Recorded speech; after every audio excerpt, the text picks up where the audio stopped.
Corona.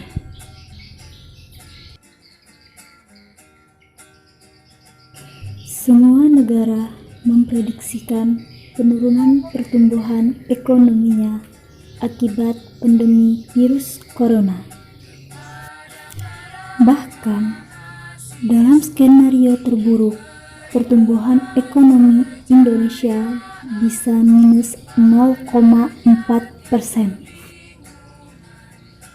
Menteri Keuangan Sri Mulyani mengatakan, Indonesia cukup terhantam keras dengan penyebaran virus corona ini. Tidak hanya kesehatan manusia, virus ini juga mengganggu kesehatan ekonomi di seluruh dunia. Komite Stabilitas Sektor Keuangan (KSK) memperkirakan pertumbuhan ekonomi Indonesia dalam skenario terburuk bisa minus 0,4%. Mengapa hal ini bisa terjadi? Karena kondisi sekarang ini akan berimbas pada menurunnya konsumsi rumah tangga yang diperkirakan 3,2% hingga 1,2%. Lebih dari itu, investasi pun akan merosot tajam. Sebelumnya, pemerintah cukup optimis bahwa investasi akan tumbuh 6%.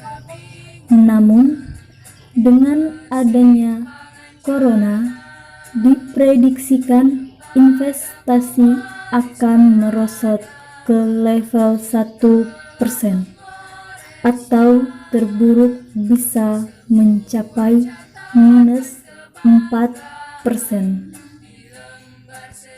Ekspor pun diperkirakan terkoreksi lebih dalam, mengingat sudah 1 tahun belakangan ini pertumbuhannya negatif.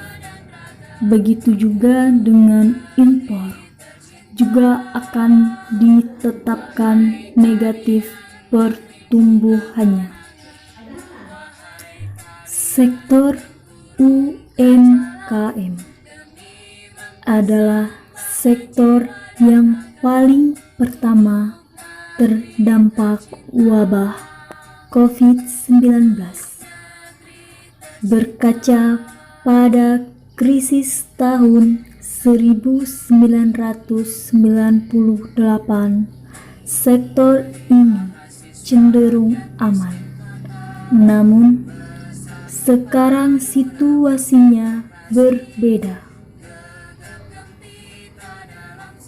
Sekarang mengalami pukulan yang sangat besar karena adanya pembatasan kegiatan ekonomi dan sosial yang mempengaruhi kemampuan UMKM yang biasanya mampu bisa menghadapi kondisi.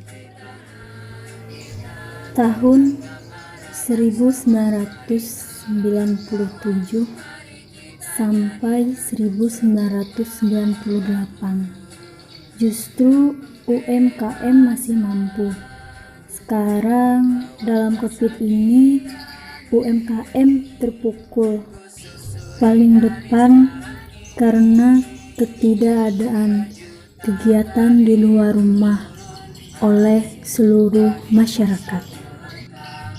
Pemerintah sudah mengeluarkan berbagai kebijakan dengan pemberian stimulus kepada masyarakat yang terdampak. Hal ini tertuang dalam peraturan pemerintah pengganti undang-undang tentang kebijakan keuangan negara dan stabilitas sistem keuangan yang telah ditandatangani Presiden Joko Widodo.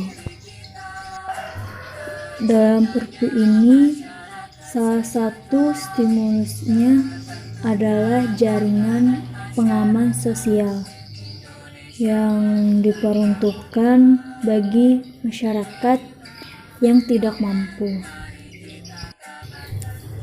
Oleh karena itu, kita di Indonesia harus memusatkan perhatian kepada 3 hal. Pertama, kesehatan dan masalah kemanusiaan yang harus ditangani. Kedua, menjamin kondisi masyarakat, terutama jaringan pengamanan sosial kepada masyarakat terbawah, dan bagaimana kita melindungi sedapat mungkin sektor usaha ekonomi supaya mereka tidak mengalami kesulitan atau bisa bertahan dalam situasi sulit. Dalam hal ini, kita juga melindungi stabilitas sektor keuangan kita, yaitu rupiah.